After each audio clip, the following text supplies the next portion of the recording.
يا ربي ازاي همسكهم من غير ما يقعوا. هي مشكله في الماسكارا.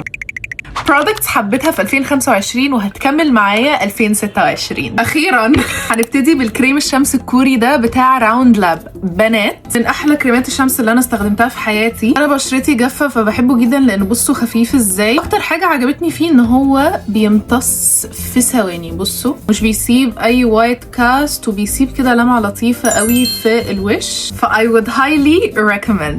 تاني حاجه الماسكارا اللي تعبتني في الفيديو ده بتاعت اسنس اللي هي لاش برنسس. زمان كنت بستخدم السودا ولكن اكتشفت ان البني احلى بكتير مع ملامحي. على طول بتسألوني عليها وبجد انا بحبها جدا. دي مش معايا من 2025، دي معايا بجد من 2019 يمكن. It's an OG.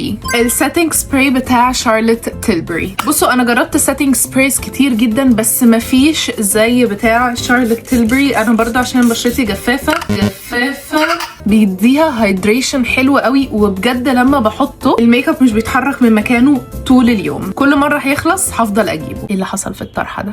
اكتر ليبستيك بعشقه من عند شيجلا درجه هاي كي. شوفوا لي الدرجه حلوه ازاي. هو مات بس انا بحب احط عليه ليب جلوس. هو مات بس ناعم جدا في نفس الوقت، وانا بحب الدرجه دي جدا. لونها حلو قوي لكل يوم. قولوا لي برضو انتوا ايه رايكم. واخر حاجه البرفيومز بتوع كايالي، بالذات يام بوجي مارشميلو. دي انا جبتها مليون الف مره اوريدي، دي 5 مرة اجيبها.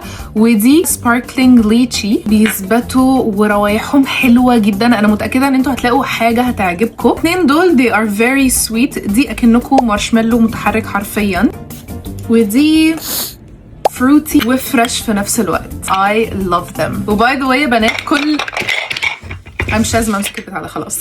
كل البرودكتس دي موجوده عند فيل 22 اوريجينال 100%، فما تقلقوش. وعندهم كل البيوتي برودكتس، سكين كير، ميك اب، هير كير، بيرسونال كير. فلو محتاجين اي حاجه هتلاقوها عند فيل 22. ولو عجبتكم فكره الفيديو ده اكتبوا لي في الكومنتس وهعمل لكم بارت 2، بس مش هنستخدم السيت اب دي. باي.